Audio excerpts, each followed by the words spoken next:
Now 1 Corinthians chapter number 11. 1 Corinthians chapter number 11. And I've made it down to verse number 27 and 28. Wherefore, whosoever shall eat this bread and drink this cup of the Lord unworthily shall be guilty of the body and blood of the Lord. But let a man examine himself, and so let him eat of that bread and drink of that cup. For he that eateth and drinketh unworthily eateth and drinketh damnation to himself, not discerning the Lord's body. Now, we've arrived at this matter of unworthy. Whosoever shall eat of this bread and drink of this cup unworthily. And then we find again, verse number 29, for he that eateth and drinketh unworthily eateth and drinketh damnation to himself. Now, how am I to understand this passage? What frame of reference, what framework do I put this matter of unworthiness into in the light of this passage? Now, I know what I have heard, and for that matter, I understand what so many of you hearing the Bright Spot Hour through the days have heard concerning this matter. And obviously, the matter of sin, personal sin, and sinful conduct is a matter that should be dealt with by the born-again believer. We are accepted in the beloved, but it is the will of God that we live acceptably in this walk of life. And the matter of our acceptable walk before the Lord is a matter of trying to live above the reproach of the world. The minister is called upon to be blameless, and you and I should covet and champion to live in our lives, to live in a blameless manner, to live a blameless life. I wouldn't want any of my neighbors to be able to put their finger on a point of my life where they had heard me use profanity, heard me lose my temper, caught me with another man's wife, could accuse me of not paying my taxes. Prove that I hadn't paid my taxes or I haven't paid my bills. I want my life to be unimpeachable. There are people that hate my guts. There's no doubt about that. But by the help of the Lord and the grace of God, I want their hatred to be unfounded. Well, I don't like the way he looks, so I can't help that. I don't like the way he sounds, I can't help that. That's in my genetic, my DNA profile. Nothing I can do about that.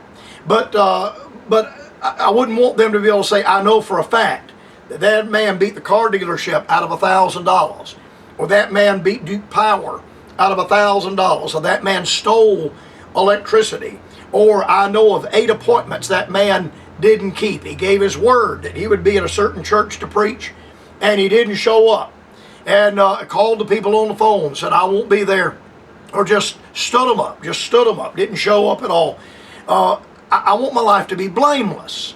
If I give a man my word, if I shake a man's hand, then I want my handshake, my word, to be my bond. I want my life to be conducted, to walk honestly toward them that are without. The Apostle Paul said that ye may have lack of nothing.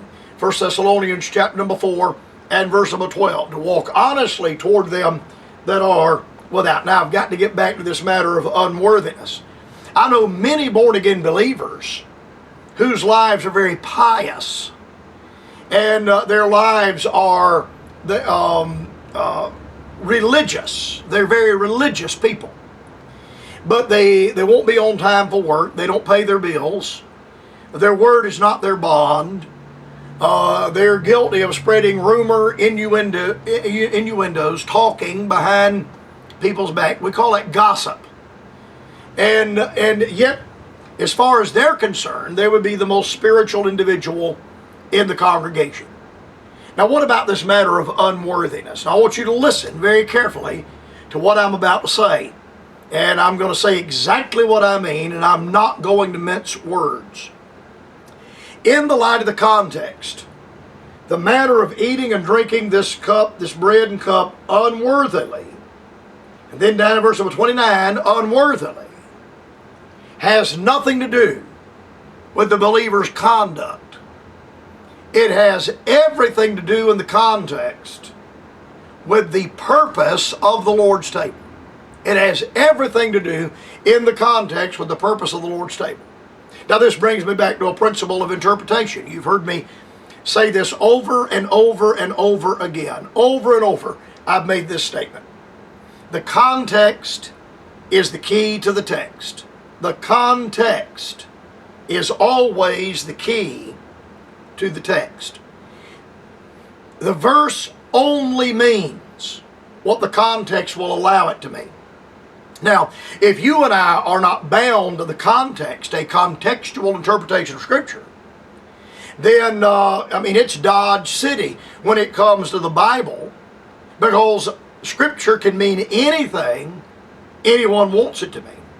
Peter warns us that no prophecy is of any private interpretation. And the matter of private interpretation is taking the text out of its context. And so I read the context and I find the verse in the light of its context. Either it's historic context, I'm talking about in the Scripture. It's either bound to a matter of theology, it's bound to a subject matter, it is bound to a fact of history, but the text is bound to the context. And I interpret the Scripture in the light of the context. And I say the verse means exactly what the context allows it to mean. It means no more than the context allows it to mean. It obviously means no less, because it is bound to the context.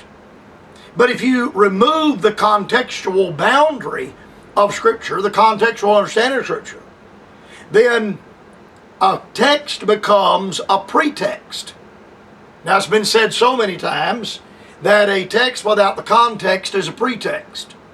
And I know many men that have built whole ministries not on a text of Scripture, on a pretext of Scripture, something that could never be understood or interpreted correctly in the light of the context. Now, what is the context dealing with here? And I recognize now, I understand what I have just said has alarmed some men and has liberated others. I understand that.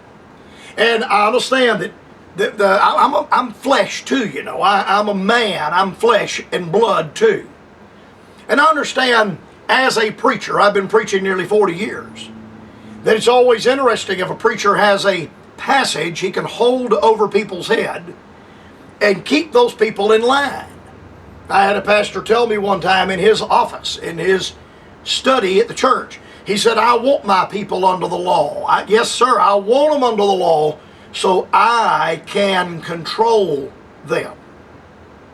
I've never forgotten that man said that. I've never made a statement like that, and I'd be afraid to make a statement like that. But I've never forgotten what that man said. I want my people under the law, indeed, so I can control them. And sometimes by using this matter of unworthily and removing that from the light of the context, the text becomes a pretext, and I can develop out of that whatever may be beneficial or handy for me at the present in trying to advance my work and advance my ministry in this church. It could be to my advantage to be able to hold this over the people's head and hold them under this area.